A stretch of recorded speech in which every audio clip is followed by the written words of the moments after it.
spoke with you before. Who knew it was going to turn out this well, though, really? I told you we were going to do a lot of things. Nobody thought it was going to turn out like this. This has been crazy. But it's a true honor to be back at the Detroit Economic Club with the businessmen and women who are really the economic engine of America. That's what you are. You've become more of that since I've been in, a lot more. Factories and plants were going to close, and now they're going 24 hours. I just Bill Ford, who's running his plant, 150 plant, 24 hours a day, round the clock. It wasn't running that way two years ago, I can tell you.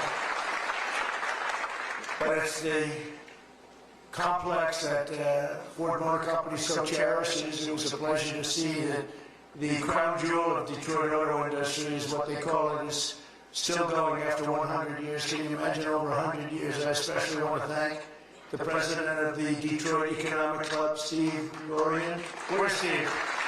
Steve? Where's Steve? Hi, Steve. Nice looking man. Nice looking guy.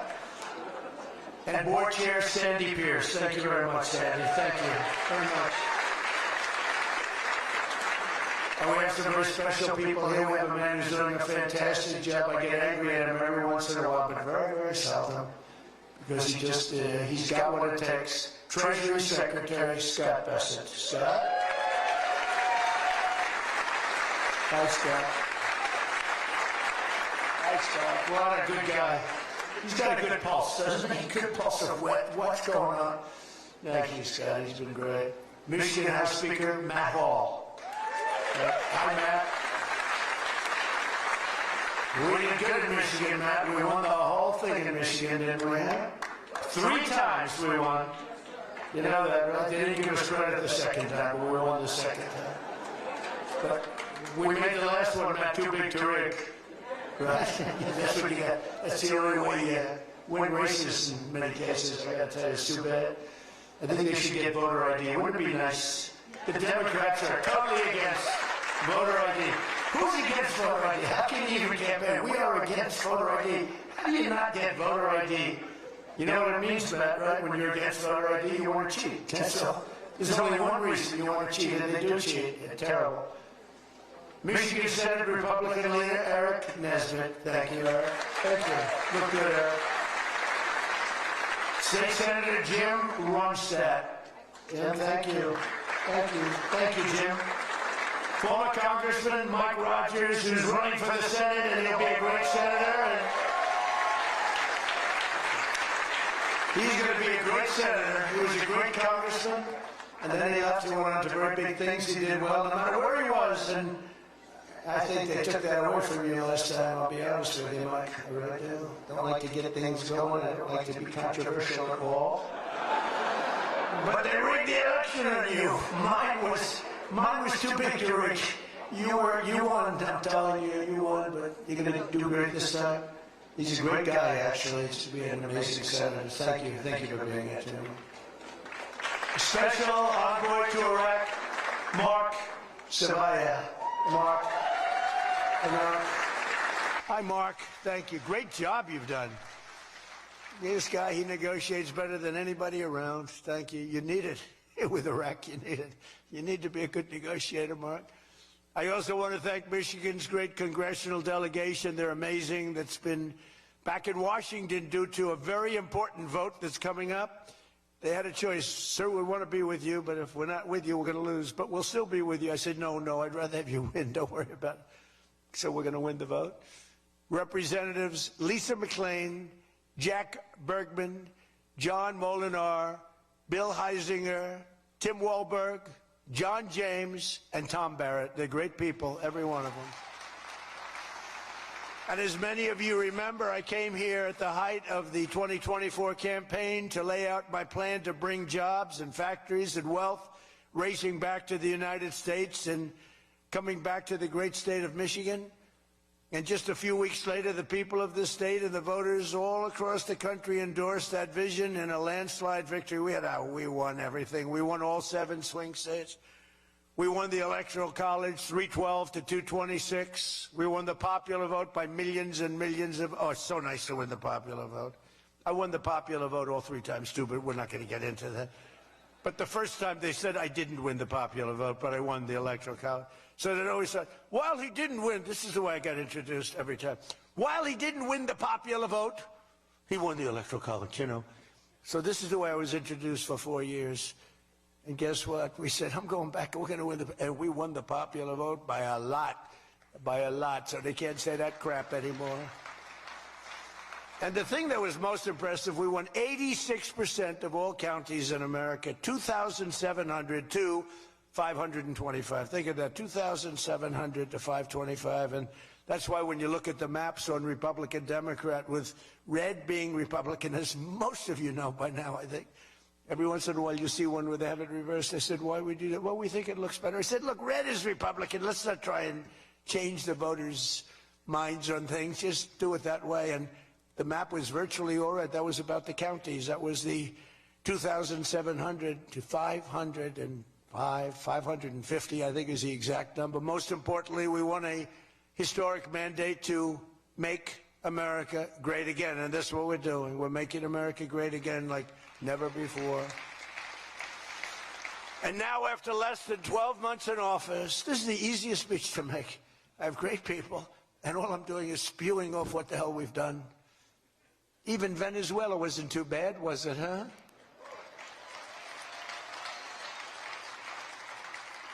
But you have people, Democrats, they say, I don't know if we should have done Venezuela, I don't know. Anybody that says that hates our country, okay? That was as flawless an attack as there has ever been. And they asked us to help them. They have 50 million barrels of oil. They said, take it. It's $5 billion. And we did. We're working with the Venezuelan people and representatives, and it's amazing. But that was an amazing situation. But we did al-Baghdadi, flawless. We did Soleimani, flawless. We did the Iran nuclear attack where we wiped out their nuclear capacity, which would have been very bad. You wouldn't have peace in the Middle East, flawless. We did them all flawless. I want to keep it going that way, too. I like flawless. Think about Jimmy Carter, the great Jimmy Carter, with the helicopters crashing, the hostages all over the place. Remember that one? Think about Sleepy Joe Biden with Afghanistan. What a disaster. The most embarrassing day in the history of our country, in my opinion. Real dope. Now, after less than 12 months in office, I'm back in Michigan to report to you on the strongest and fastest economic turnaround in our country's history. It's really been historic. There's never been, we're not 12 months, we're through 11 months. We've got $18 trillion being invested in our country. The most of any country ever was 3. We're at 18. There's never been anything like this. You are so lucky I allow you into this room to even be with me. I'm kidding. I'm kidding. The fake news will say Donald Trump thinks he's hot stuff. Right now I'm feeling pretty good, though, I will say. Oh, you're so lucky to be here. Under our administration, growth is exploding, productivity is soaring, investment is booming, incomes are rising, inflation is defeated, America is respected again like never before, and other than that, we're not doing that well. Now, think of all those things I just said. Every single, inflation down, growth at an all-time high, stock market every day, 48 days in a row, 48 days during the course of 11 months, we hit a new high on the stock market, all of them. 1 year ago, we were a dead country. Now we are the hottest country anywhere in the world. And that was said to me by many leaders. By almost every metric, we have quickly gone from the worst numbers on record to the best and strongest numbers, the most dynamic numbers, and an economy that is far ahead of even my optimistic. I had a very optimistic schedule, I thought. I didn't think it was, but people said it's very optimistic. Turns out to be very pessimistic by compared to what we've done. But we'll go down as the greatest in history, greatest first year in history nobody's ever had, just based on the numbers, based only on the numbers, not based on me, based only on the numbers, because, you know, you get these guys like the governor of California likes to say how well he's doing. California's doing horrendously, but he says how well. We base it on numbers. There's never been numbers like this. Through 4 long years before I took office, crooked Joe Biden and his allies in Congress inflicted the economic nightmare known as stagflation. How many times have you heard the word? We hit it with Joe. We hit everything. What a disaster. Meaning low growth and high inflation. How does that work? Not good. So you have lousy growth and high inflation.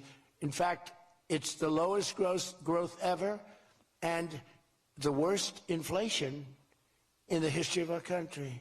That is really tantamount to not having a good 4 years, right?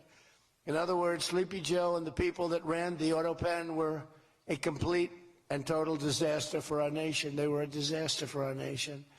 Had they won the election less than 1 year ago, we would have been, as I've often said, Venezuela on steroids. Now I'm Venezuela's biggest fan. We're working with them, but they came down from a very high number to a disaster, a disaster.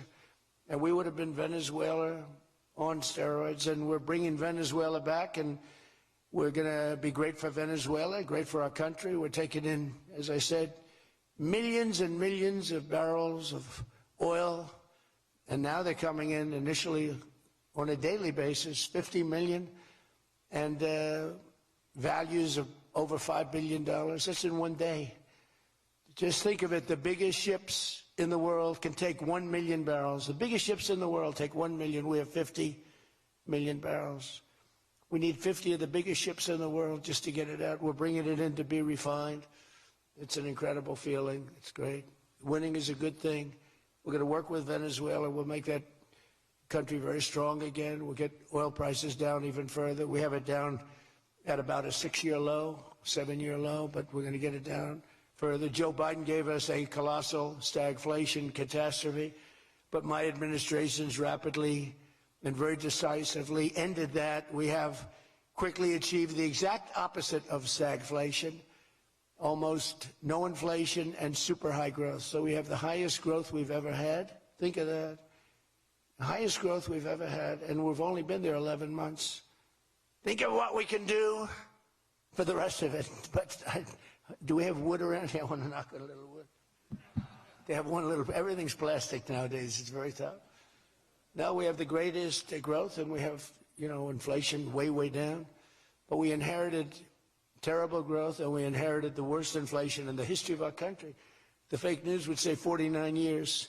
So when I say the history, they give me a lot of time, but I believe it's the history. But let's say 49 years. Would you say 49 years is okay, right? It's pretty bad. What do you think, Mr. Senator, Mr. Future Senator? I'd say 49. What sounds worse, 49 years or history? I think 49 years almost sounds worse. Maybe I'll just use it and I won't argue with these people. As of this morning, core inflation for the past 3 months has been just 1.6%. The numbers were just announced just before I came on stage. And GDP is smashing expectations with the fastest growth for this country in many years.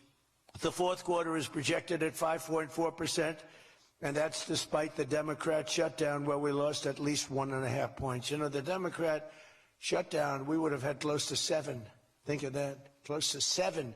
They were projecting to, the fakers were projecting to. And if we keep deregulating and adding more capacity, like I saw today at Ford, and if we don't raise interest rates every time good news is mentioned. In the old days, I'm probably old. I used to be up at these lecterns and I'd say I'm younger than pretty much everybody in the room. Now I say I'm older than pretty much everybody in the room. I like it the other way better, actually. But you're too young. But in the old days, when you had good numbers, interest rates would go down. When you had good numbers, the market would go through the roof. That's the way we're going to make it again. That's the old-fashioned way. That's the right way. Today, if you announce great numbers, they raise interest rates to try and kill it. So you can never really have the kind of rally you should have. What happens and what we want, we're going to have a lot of great months, a lot of great quarters. I want the market to go up. You announce unbelievable numbers and the market goes down because they know you're going to do everything possible. In the Fed, we have a real stiff in the Fed, but that's for another day. But they raise rates. So everyone says, oh, they announced great numbers. It's great, great, great. And the market goes down because they immediately raise rates. No. When the market goes up, they should lower rates. You want to see 20% and 25%? You want to see what we can do? We've got to go back to an old standard. When there's good news, the market should go up, not go down. Does that make sense to everybody? And that's the way it used to be for most of the time. That's the way you make a country great. But our growth potential is unlimited and could be much higher if we went back to sanity. We're not doing it anymore. We're talking about the head of the Fed, and I want somebody that when the market is doing great, interest rates can go down because our country becomes stronger. See, you view it differently. Our country becomes stronger, and therefore interest rates should go down, not up. They kill every rally. If it's, no matter who, if it's beyond me as president, it's no matter who's president. You have a good quarter, and they want to kill it because they're so petrified of inflation. And growth and inflation don't necessarily go hand in hand. You can have growth and very low inflation. In fact, oftentimes growth is good for low inflation. So we're going to work on that, Scott, right? I think we're going to work on that very hard. I mean it so strongly. It's sickening. We announce good numbers and we see the stock market drops 300 points. I say, what the hell is going on? Do you agree with me? It should be just the opposite. All right, Scott agrees, so I'm very happy about this. That means if he didn't agree, I wouldn't do it. But we're already growing double, triple, and even quadruple the speed of almost every other major economy on Earth. We're the #1 economy on Earth, too. And the results are in, and the Trump economic boom is officially begun. It's really begun almost from the beginning. Almost begun, if you look at it, really from November 5th. You know, on another metric, just before the election, it was almost impossible to get people to join the military. We had the worst enlistment in the history of our country, the worst. You couldn't get people for the Army, the Navy, the Air Force, the Marines, Space Force, the Coast Guard. You couldn't get people. And since right after the election, but especially since after January 20th when we took office, we have now the strongest enlistment we've ever had in the history of our country. We've never enlisted people so quickly, so easily. And we enlist by merit now. You know, we won a Supreme Court case that said you hire by merit. You go to college now by merit. Everything's by merit. Our country became great because of merit. And we have done some job. But think of it, a year and a half ago, we had the worst enlistment in history, and now we have the best enlistment. Things like that don't happen. You might go from the bad enlistment to okay, but you don't go from the worst in history to the best in history. But that's what we've done, every one of them. And that includes police and firefighters. It was very hard to get police. It was very hard to get firefighters, and now everybody wants those jobs. In 4 years of Biden, they secured less than $1 trillion of new investment in the United States. So 4 years, less than $1 trillion. In less than 1 year, I have secured commitments for over $18 trillion from all over the world, the most ever for any country.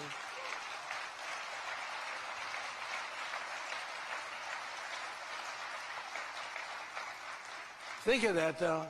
They did, and I'll tell you what, had she won, it would be a disaster because you would have had people leave. You would have not had $1 trillion. You would have had $5 trillion, $10 trillion leaving the country. And your welfare would have doubled. When you look at what's going on in Minnesota, is that a disgrace? Is that a disgrace?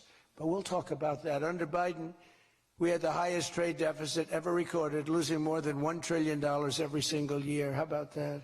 It was killing Michigan, and everywhere else in our country was being absolutely destroyed.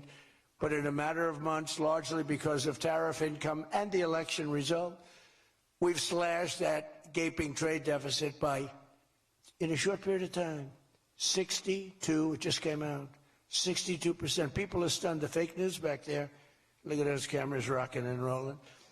No, the fake news back there is, they're very upset about it, actually, but they're stunned. They can't believe it.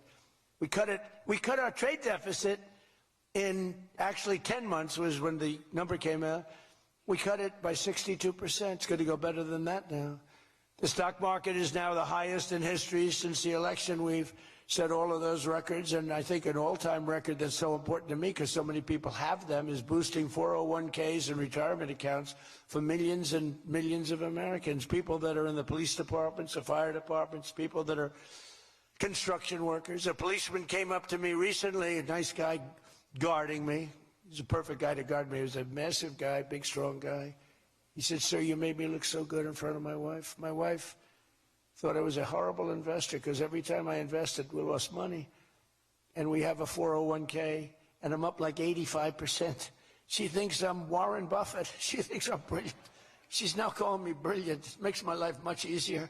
I love my wife much more now. She calls me brilliant every time. I said, don't worry, you're going to do even better for the next 3 years. But one of the biggest reasons for this unbelievable success has been our historic use of tariffs.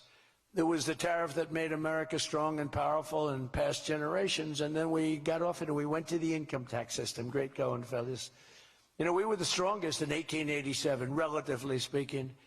That was around the McKinley time, Teddy Roosevelt and some others, but we were really strong. It was all tariffs. And I know what happened. Some of these countries got together and they say, hey, convince the United States that it's no good, the tariff system is unfair to us.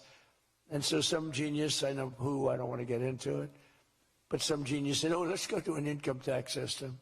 So instead of foreign companies and countries paying everything, the people started paying. And then after that, you had a depression, but that was a long time. That was in like 1913, you had the tariff switched into income tax. And then in and they like to blame tariffs. You ever notice they blame tariffs? No, they brought tariffs back in 1932. They brought them back to try and save the sucker. But it was in 1929, because a lot of people, you know, the anti-tariff people. Now, an anti-tariff person is a pro-Chinese person, like Coke. This guy's fought me in every election I've ever been in, and I've kicked his ass. He inherited a lot of money, and I don't know the gentleman. But he fights me, and then he goes out and says, I made more money with Trump than I ever made in my life. And then he supports these other people that were total losers. Gives them a lot of money. But he made more money. Everybody makes money with me. I always made money for people. Now it's tariffs that are making money for Michigan, and the entire country is stronger and safer and richer than ever before outside of that period of time. Now, if they had what was called the Great Tariff Act of 1887 or something like that, and it was a great group of people like yourselves, they picked really smart people to sit on a committee. They had so much money they didn't know what to do with it, and they wanted to have the money given away. You know, we built the Panama Canal out of tariffs. We did a lot of things. Panama Canal was the single biggest investment, relatively speaking, that this country's ever made. Would be the equivalent of trillions of dollars today. And Jimmy Carter gave it away for $1. It was also the most profitable thing ever built. Thing. In other words, like buildings or casinos or anything, the most profitable thing ever built was the Panama Canal. And brilliantly, Jimmy Carter thought the country of Panama should have it, even though we lost 36,000 people to the mosquito. You know that, right? To the mosquito and a certain snake, which was not a very nice reptile. This was a brutal reptile. You got bit, it was over. It was just like, bye-bye, everybody. We lost 36,000 people. Malaria, the mosquito, and the snake. And he gave it away for $1. Well, at least we got $1. That's better than most of those guys do. We got $1 for that. Most expensive thing ever built, most profitable thing ever built, too. Makes so much money. Every prediction the critics made about our tariff policy has failed to materialize. The evidence shows overwhelmingly that the tariffs are not paid by American consumers, that they're paid by foreign nations and middlemen. And Scott went over that with us before, and they're paid by middlemen. They raise the thing. Countries get involved. They pay them because otherwise they won't have companies. They won't be viable. And we're the big beneficiary. Once again, the so-called experts were 100% wrong, and Trump was right. People of Michigan were 100% right. You elected the right guy. If you had the other person, everybody, we wouldn't even be having a meeting today, probably. There'd be no meeting. The economic club would be saying, like, man, we're doing bad. It's going to be awfully tough to get people to show up. This is going to be tough, the chairman. This is going to not be a good day for us. We don't want to have, let's cancel the meeting immediately. The Trump tariffs have delivered us trillions of dollars of new investment, unprecedented new partnerships on minerals, rare earths, defense, and artificial intelligence, and historic levels of foreign military sales. You know, you have the Supreme Court now going to rule on whether or not we can use tariffs. Can you believe this? A case brought about by people that are China-centric, foreign-centric, but China-centric. I wouldn't want it if I was China either. You know, China's one of our biggest taxpayers right now. China, would you ever believe you'd hear that? And they've been great. My relationship with President Xi has been great, but we have a group that's foreign-centric, China-centric, suing, and we'll figure something out if we don't win, but we should win. I mean, we should win. So great for national security. I ended 8 wars. Think of that, 8 wars. And without trade and tariffs, you wouldn't have been able to end any of them. But they brought hundreds of billions of dollars pouring into the United States Treasury, helped curb inflation, and helped cut the federal budget deficit by a staggering 27%, and that's only for a short period of time. The number's much bigger than that when you add in the full year. And I've told people I got into a lot of trouble because of the fake news back there. I told people, I said, tariff is my favorite word. I said, my favorite word of every word is tariff. I've loved it for 40 years. I came here many years ago. Remember, they said I didn't come here. Then they found out I did. I got an award in Detroit, in Michigan, many years ago, and still have it. They said it never happened. It did happen. Turned out I didn't notice any apology. But all I did was talk about you're losing your car industry. This was long before I ran for politics. They said you're losing. I said, why are you allowing these foreign nations to take your car? You know, you lost 57% of your car industry. The good news is you're getting it back. But I said, why aren't you using tariffs? I've been very consistent, I will tell you that, for years and years. Even as a private businessman, for years I used to, because I get, for whatever reason, a lot of publicity always. I don't know if that's good or bad, but it happens. And I talk about the importance. But I said, recently, I said, tariff is my favorite word in the whole dictionary. There's no word. And I took a lot of heat. They said, what about your wife, your children? What about religion and God? What about Jesus? So I said, all right, it's my 5th favorite word. And since then, I've been fine. They hit me hard, these people, the fake news. They were killing me over tariff. He likes tariff more than his wife, more than religion. He likes tariff more than anything. What a disgrace. So I now call it number 5, and I'm in good shape. That was a rough day. It's my favorite word, and I got killed. Every word, you know, when you go up here, you take a big chance, especially me, because I go off teleprompter about 80% of the time. But isn't it nice to have a president that can go off teleprompter? When you think? Remember the speeches Joe would make? First of all, they'd last a matter of seconds, you know. Thank you very much. You ever notice Joe would always cough before a speech? State of the Union, he gets,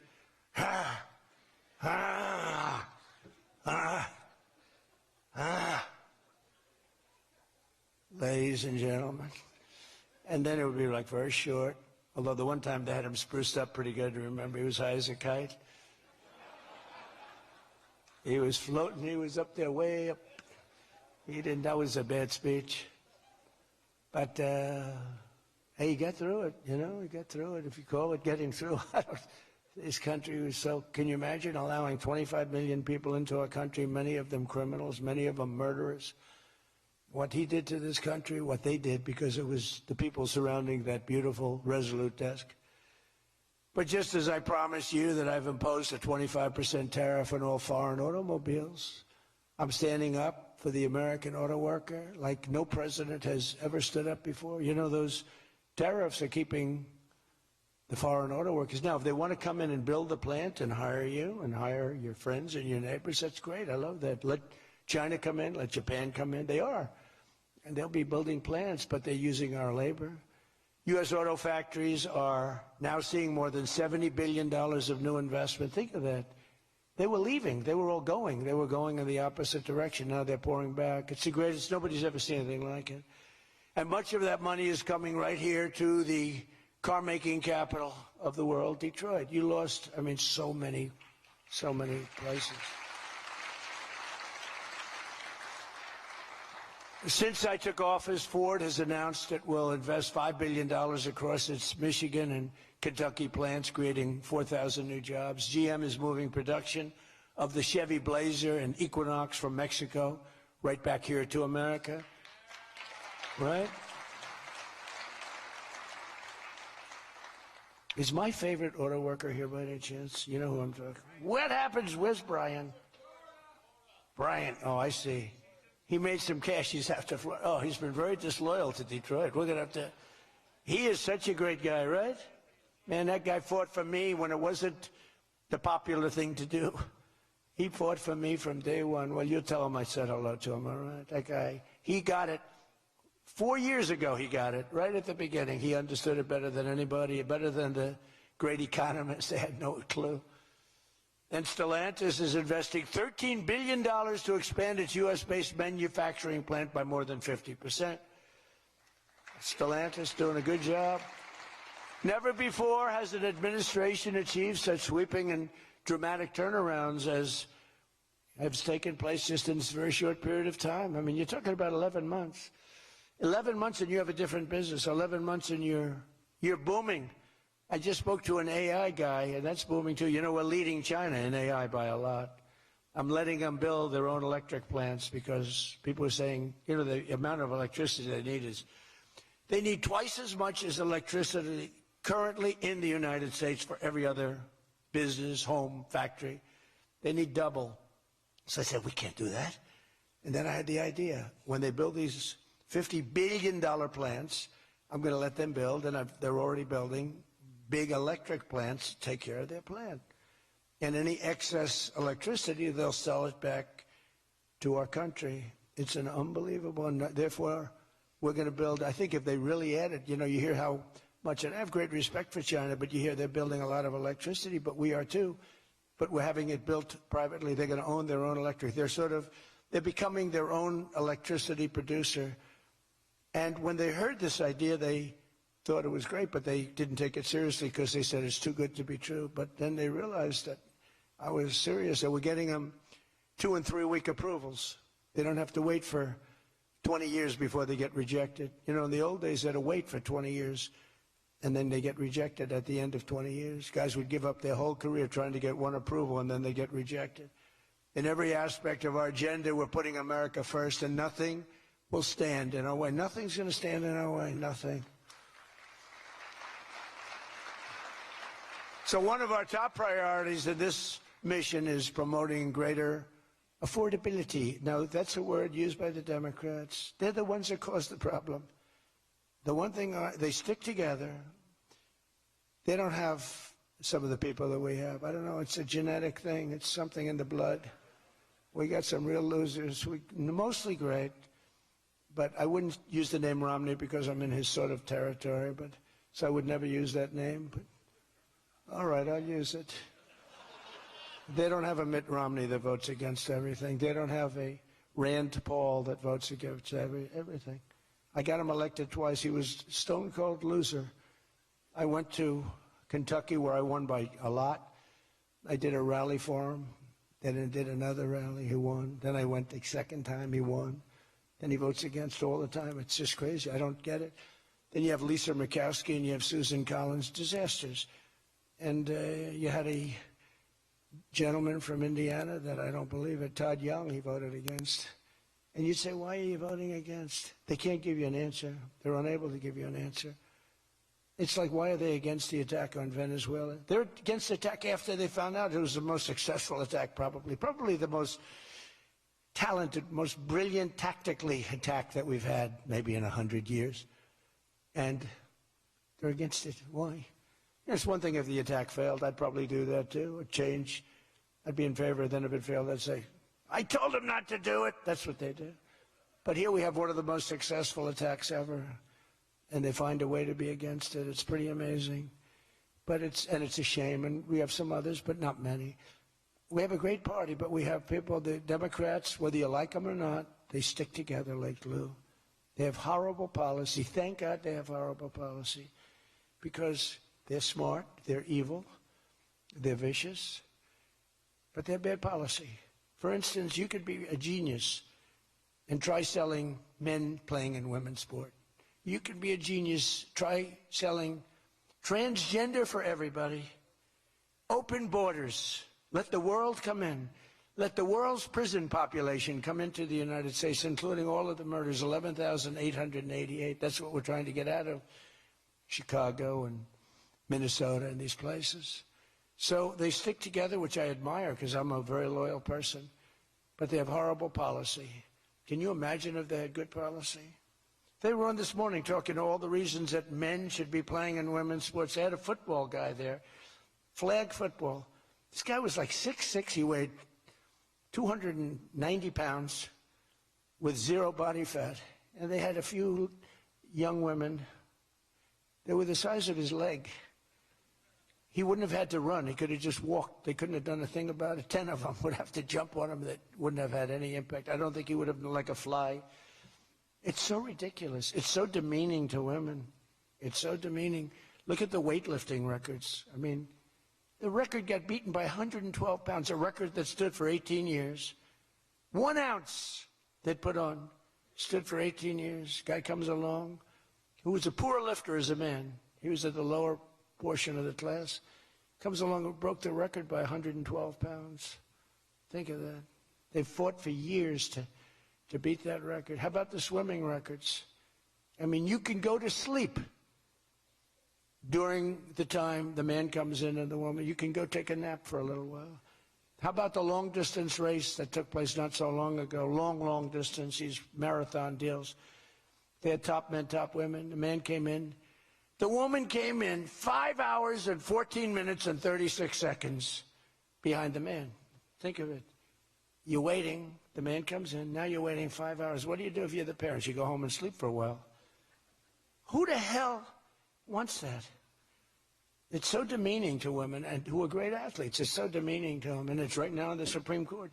I can't believe it would even go to the Supreme Court. I mean, could you imagine 20 years ago talking about men playing in women's sports? They'd think you're crazy. Or transgender for everybody? If you said there will be no mutilation on children, that's one of my standing lines. We will not allow the mutilation of a child. Can you imagine having to say that 15 years ago? People would say, is that guy crazy? Of course we won't. But we're living in a different time. It's a crazy time we're living in. After real wages plummeted by $3,000 under Sleepy Joe Biden, real wages are up by $1,300 in less than 1 year under President Trump. For construction workers, wages are up $1,800. Don't forget, they were down $3,000. Factory workers over $2,000, and for many other workers, over $5,000. And I just gave the military, because we're doing so well with taking in so much money with the tariffs, I just gave them $1,776. You saw that, right? Did you see that? They had 75, and I said, you know, if you had $1 more at $17.76, they said that was a good idea. We could afford $1 more. We gave them $17.76. Meanwhile, grocery prices are starting to go rapidly down. Rent is down. Airfares are down. Hotel rates are down. Cell phone prices are down. And we're just getting started. But more importantly than going down, our growth is through the roof. It's way up. Among my first acts in office was to end the radical left war on oil and gas and stop the crusade to kill American energy, and frankly, to open up cars so that you don't have to have an electric car. I love electric cars. I think they're great. I like Elon a lot. I don't think he was too happy with my policy of opening it up, and I can understand that. But I've been saying it for 4 years. They wanted everybody to have an electric car in a very short period of time. There was no way to build the stations. There was no way to get it done. I want you to have gasoline-powered cars. I want you to have electric. I want you to have hybrids. I want you to have everything. Hydrogen, I don't know about. I'm hearing it's not testing so well. It's fine, except when there's an explosion, you're a goner. Now, have you heard that with hydrogen? One guy's trying to sell hydrogen, and I say, yeah, but, sir, that only happens 1 in 100. Oh, great. When it happens, they find the body like 300 yards down the road. So I said, I'll pass on hydrogen. Maybe there's something I don't know about, but is anybody in the hydrogen car business?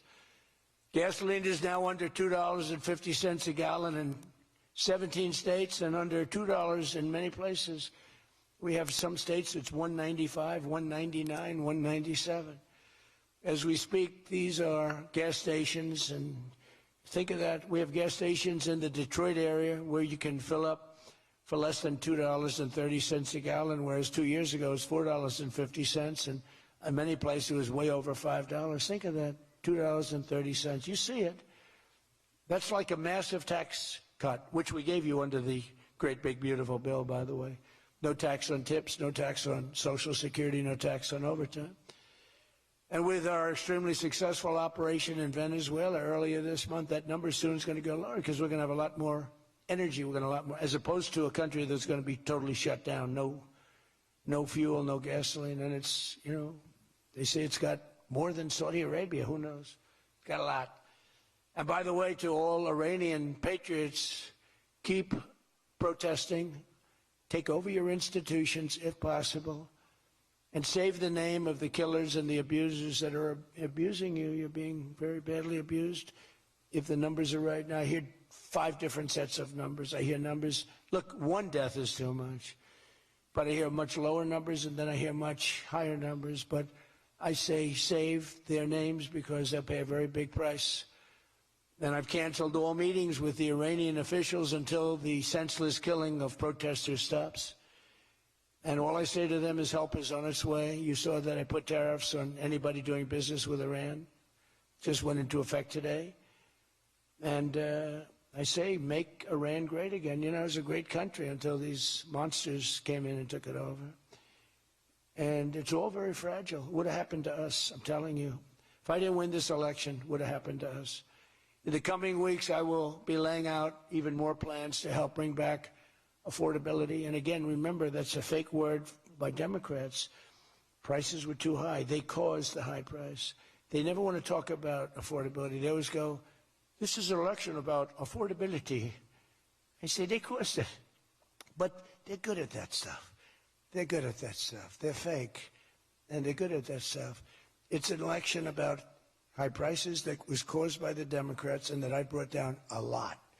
And remember, when you see energy coming down like I brought it down, and gasoline coming down, that brings everything else down. It's so much bigger than any other factor. When gasoline gets to be $1.99 a gallon, everything comes down. The donuts come down, the truck that delivers the donuts, the stove that makes the donuts, the whole thing, it all comes down. And it's coming down much faster than anybody can even believe. And remember, though, I always say, because, you know, normally when that goes down, the world comes down. That's the bad way of bringing it down. Our growth is through the roof. So I always want to say that whenever I say prices are coming down, but our growth is going way up. 2 beautiful events, the exact opposite of the Biden administration. As part of those efforts at Davos next week, I'm going to provide much more detail about our housing policies so that every American who wants to own a home will be able to afford one. We have some great things happening with housing, as you know. You saw the $200 billion buy-in on bonds and mortgages. This will include a ban on large institutional investors buying up single-family homes all over the country and making it impossible for people to buy a home.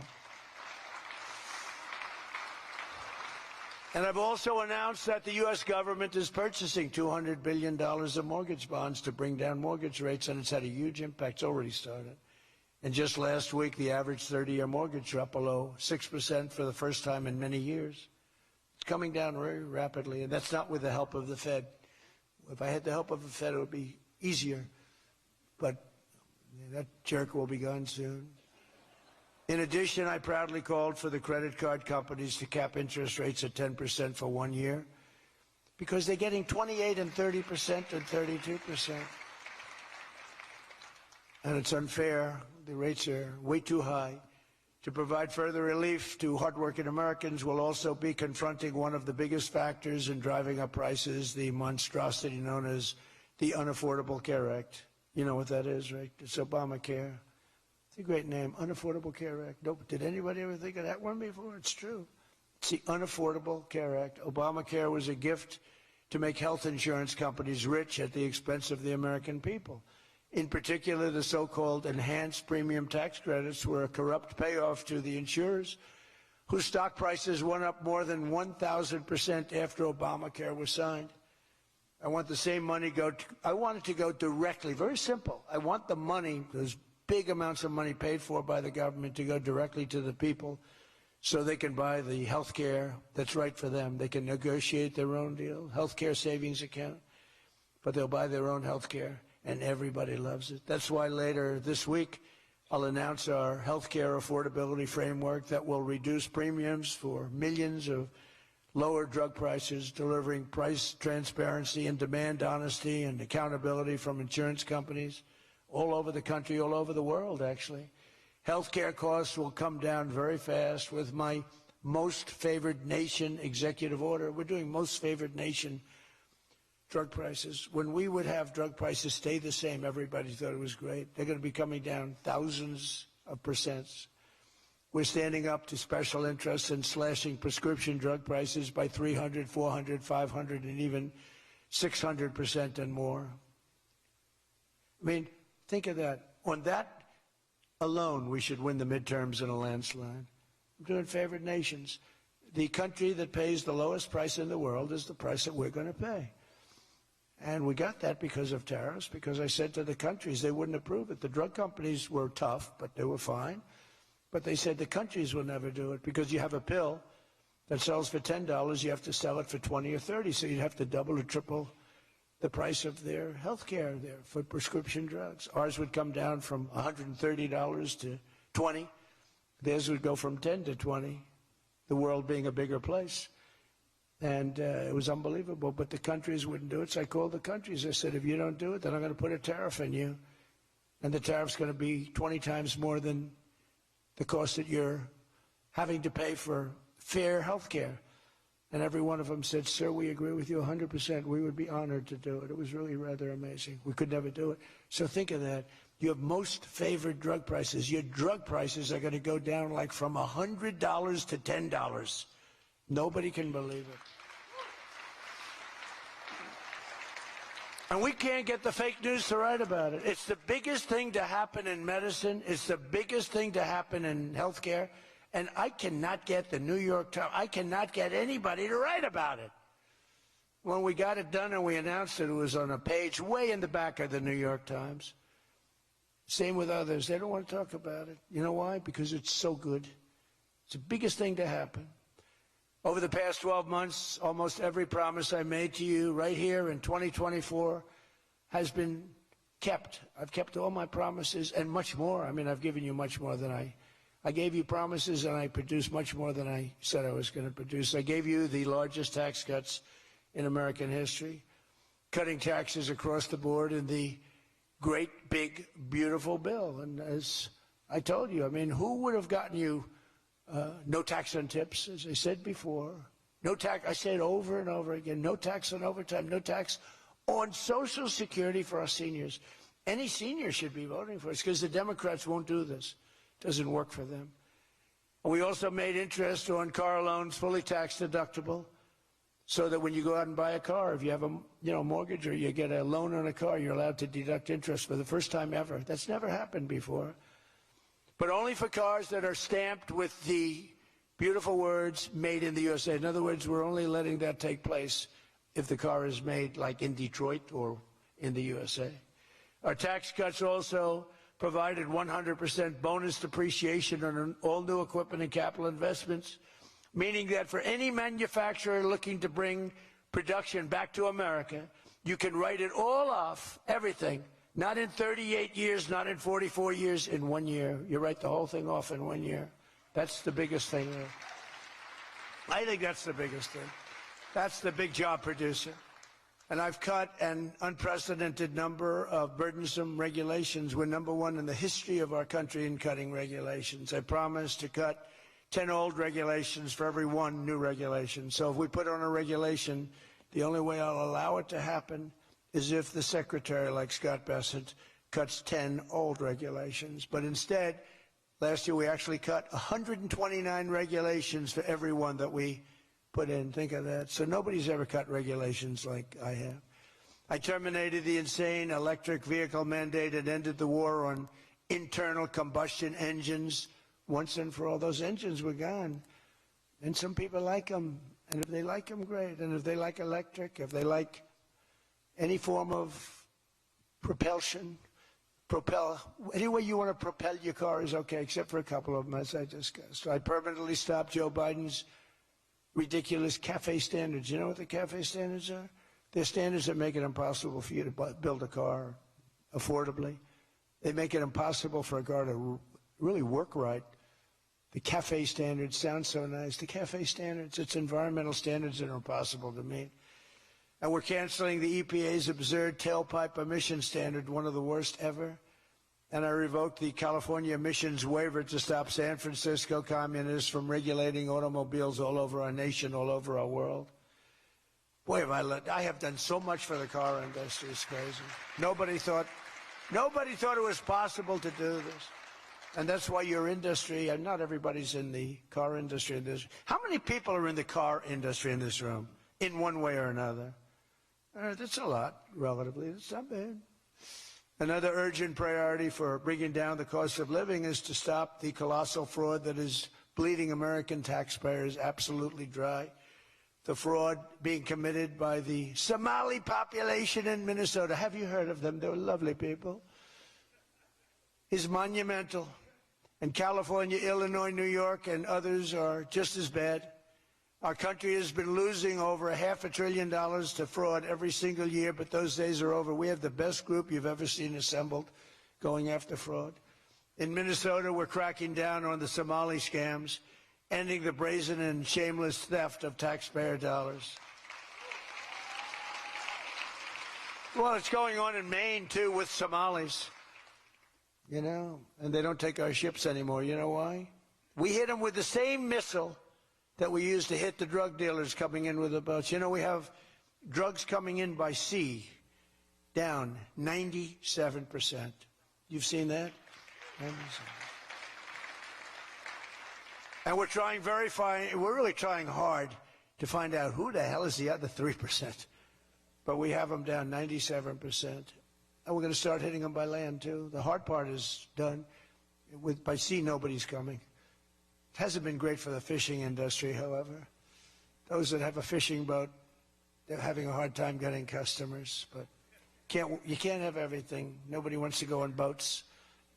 Nobody wants to go like 25 miles an hour. When you see a boat with 5 engines on the back of it going 65 miles an hour, and it's loaded up with hundreds of bags that you see cellophane with white, typically, it's not fishing. How about the couple of submarines we took down?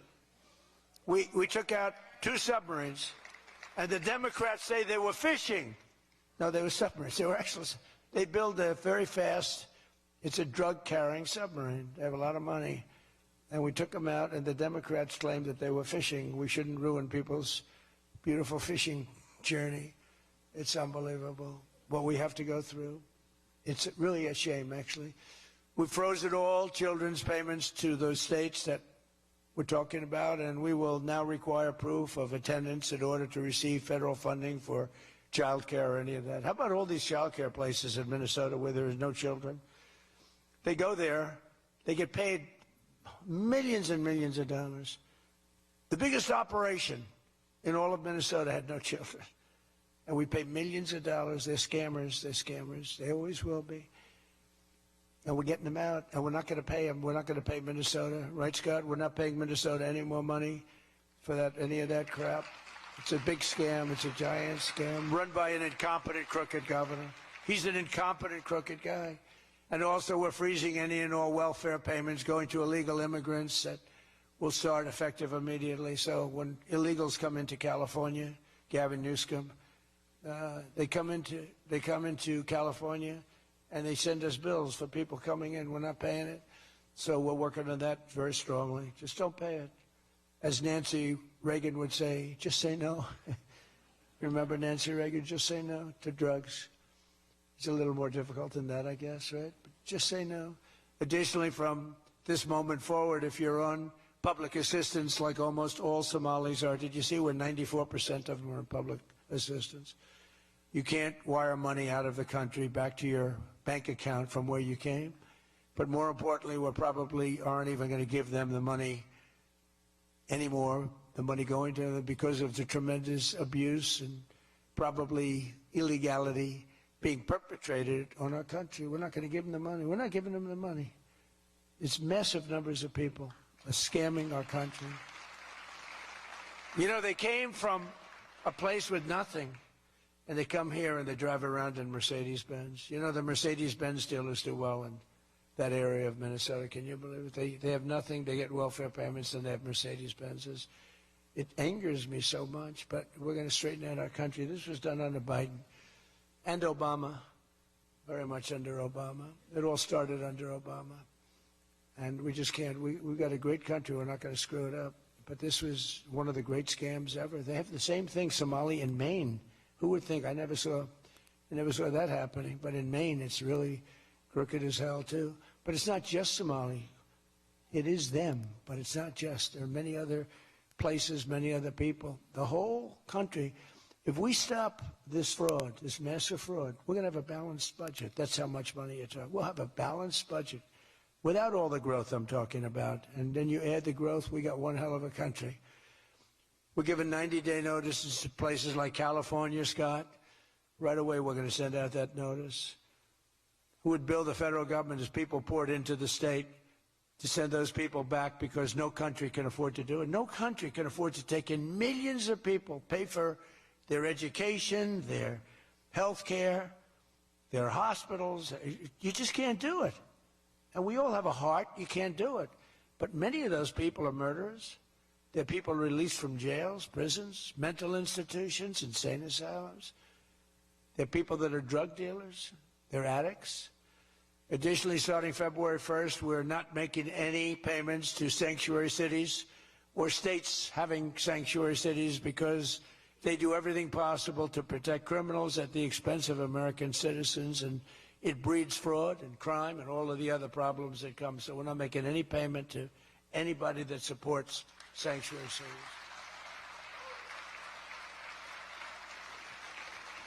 We have also suspended nearly 8,000 SBA loans, Small Business Association loans, to suspected scammers in Minnesota, of which there are many. It's a great state. It was a great state. Now it's getting destroyed by that stupid governor. What a stupid guy he is. But he's a crook. I mean, he's an incompetent guy, but he's a crook. He allowed this to go. You can't have corruption on a scale that nobody's ever seen before, and you're sitting as a governor and you don't know what's going on. It's impossible, even though he's a stupid guy. We're investigating large-scale visa fraud, and the Department of Justice has already charged nearly 100 people in criminal conspiracies in Minnesota. They're all over the place. Last week we announced that I'm creating a brand new division at the Department of Justice, a legal strike force led by a really tough, smart new Attorney General for fraud. He's a fantastic young guy. He's so impassioned to do this properly. We intend to imprison any fraudster, politician, or public official involved in these sick plots to loot and pillage our country. Think of that Ilan Omar. She lives in Somalia. They don't have a government. They don't have a military. They don't have police. They don't have anything. All they have is murder and robbing ships, bringing in ships, pirates. That's stopped. Same missile, ping. That's the end of them. It's amazing how that can stop corruption. Those missiles, they never miss, you know. The same one, exactly the same one. But think of it. She comes from a country with nothing, and she comes here and she tells us about our Constitution. I have a constitutional right to rip off the country. I guess she's a total scam artist. Anybody knows it. How do you let her get away with it? AOC +3. She was one of the three. They're all scammers. They're so bad for our country. They're so bad for our country. Our ICE operation in Minnesota, for example, is finding hundreds of killers, violent predators, and child rapists, some of the worst criminal offenders anywhere in the world, murderers all over the place. All we want to do is get them out. Did you see the pictures that we put up? Hundreds of them. Murderers wanted for murder, wanted for the worst drug selling. One of them is one of the biggest drug dealers in the world. And vicious, sells bad drugs too. Bad drugs, like if you take a tiny little morsel, your child is dead. And we're getting them. But it's hard to get them because they make it so impossible for you.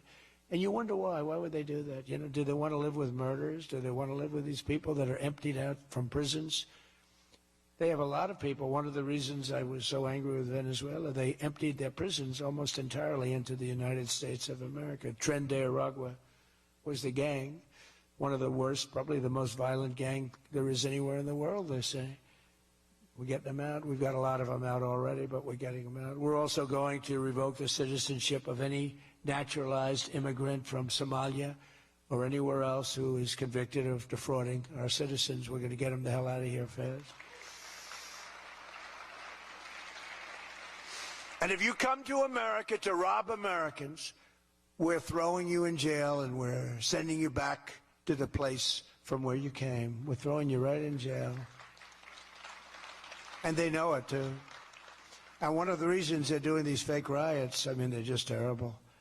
I mean, you see it's so fake. Shame, shame, shame. You see the woman, that's all practice. They go practice. They go to areas, they take hotel rooms, and they all practice together. It's a whole scam. We're finding out who's funding all this stuff, too. We pretty much know. But in conclusion, as we liberate our country from this cultural scourge and the plague of corruption and fraud, we'll rediscover the natural energy and native spirit that truly makes America great again, like we're doing with Detroit and Michigan.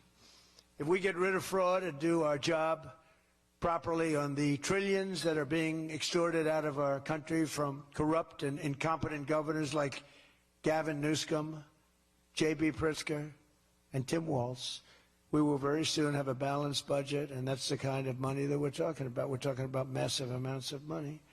Our country wasn't built by people who tried to lie and cheat and scam their way to success. It was built by legends like Henry Ford, Henry Dow, Thomas Edison, the Kellogg brothers, Alfred P. Sloan, the founder of General Motors, men who lifted up American workers and strengthened our nation beyond even belief.